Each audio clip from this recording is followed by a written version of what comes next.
বাংলাদেশ সম্মিলিত সনাতনী জাগরণ জোটের মুখপাত্র চিন্ময় কৃষ্ণ দাসের জামিন শুনানিতে ভারত থেকে আসছেন না তার আইনজীবী রবীন্দ্র ঘোষ।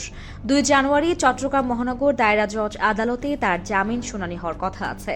তার আইনজীবী রবীন্দ্র ঘোষ বর্তমানে ভারতের পশ্চিমবঙ্গে আছেন। ভারতীয় সংবাদ মাধ্যম দ্য টেলিগ্রাফ জানিয়েছে, গতকাল মঙ্গলবার হৃদজনিত সমস্যা নিয়ে তিনি কলকাতার SSKM হাসপাতালে ভর্তি হয়েছেন। এর আগে দেশটির একাধিক সংবাদ মাধ্যমে দেওয়া সাক্ষাৎকারে রবীন্দ্র ঘোষ বলেছিলেন, চিন্ময়ের জন্য আইনি লড়াই করতে 2 জানুয়ারির আগেই বাংলাদেশে আসবেন তিনি। Whether on this date of 2nd of January, the date of hearing application for Chinmoy Prabhu, on that day, if I can go, I can go. But when a doctor would give us permission to go to any other country, then I can go, otherwise not.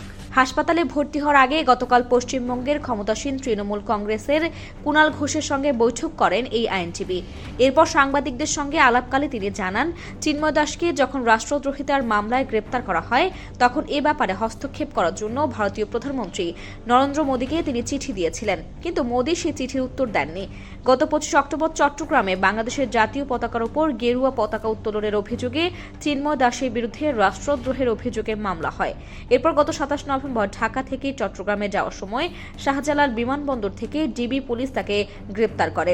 পরের দিন চট্টগ্রামের আদালতে তার মামলার শুনানি ঘিরে আদালত চত্বরে ব্যাপক উত্তেজনা তৈরি হয়।